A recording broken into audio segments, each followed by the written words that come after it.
आत्मा की खोज, अनंत शक्ति, आनंद और शांति, ईश्वरीय भक्ति के लिए जुड़े रहें हमारे चैनल से। आपका अपना चैनल गुरु अशोक तिवारी, लाइक और सब्सक्राइब करना ना भूलें। धन्यवाद। जय माता की, जय परशुराम। श्री गणेशाय नमः। प्रिय बंधुओं, यह बात उस समय की है जब महाभारत युद्ध समाप्त हो गया था।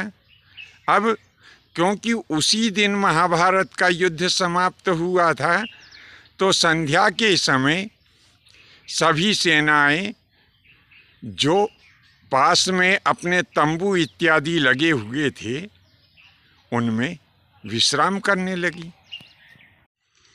अब एक जगह पांडवों का भी तंबू लगा हुआ था, लेकिन हुआ क्या कि उस दिन तो वे पांचों भाई धर्मराज यानी महाराज युधिष्ठिर, भीम, अर्जुन, नकुल और सहदेव ये उस तंबू में नहीं थे। यह सरस्वती नदी के किनारे इनका पांडवों का एक और तंबू था। ये पांचों भाई रात्रि विश्राम करने के लिए उसी तंबू में चले गए। अब जिस तंबू की हम बात कर रहे हैं, उस तंबू में पांचों पांडवों के पुत्र और धृष्टद्युम्न तथा उसकी सेना विश्राम कर रही थी। तो हुआ क्या कि जहाँ पर पांडवों के ये पांचों पुत्र विश्राम कर रहे थे, वहाँ पर रात्रि के समय अश्वत्थामा, कृतवर्मा और कृपाचार्य ये तीनों आ गए। तीनों ने भगवान शंकर जी की बड़ी ही प्रेम से स्तुति की, उनका चरण वंदन किया। तो भगवान भोले तो भोले हैं, प्रसन्न हो गए और कहने लगे कि पुत्र मांगो, क्या मांगते हो। तब अश्वत्थामा कहने लगे कि प्रभु, हम शिविर में जाना चाहते हैं। अब क्योंकि भगवान तो कह ही चुके थे कि मांगो, जो मुझसे मांगोगे वही मैं तुम्हें दे दूंगा। तब भगवान शंकर ने ये जाना कि शिविर में जो योद्धा लोग विश्राम कर रहे हैं, इनकी आयु पूर्ण हो चुकी है और ये अश्वत्थामा तो निमित्त बनना है। तब इन तीनों को भीतर जाने की अनुमति भगवान शंकर ने दे दी। अश्वत्थामा ने और कृपाचार्य तथा कृतवर्मा ने, तीनों ने मिलकर के और वहाँ पर शयन किए हुए जो वीर थे उनका वध कर दिया। एक सेवक बच गया। वह सेवक प्रातःकाल होते ही दौड़ता दौड़ता पांडवों के शिविर में गया। वहाँ पर जाकर के यह सब समाचार सुनाया। पांडव लोग बड़े ही क्रोधित हुए। उन्होंने विचार किया कि यह सब कुछ शंकर भगवान ने जानबूझ करके किया है।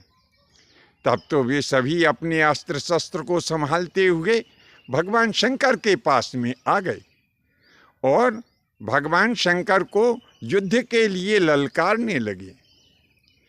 भगवान शंकर के जो नेत्र थे वो भी क्रोध से लाल हो गए।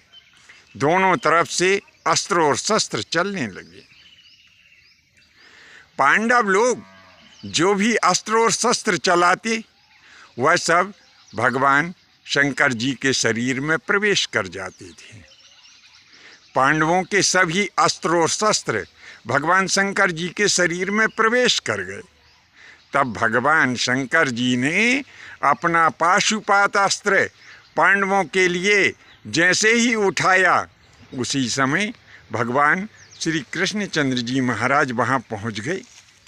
प्रार्थना की कि हे आशुतोष, आप प्रसन्न होइए और पांडवों को क्षमा करिए।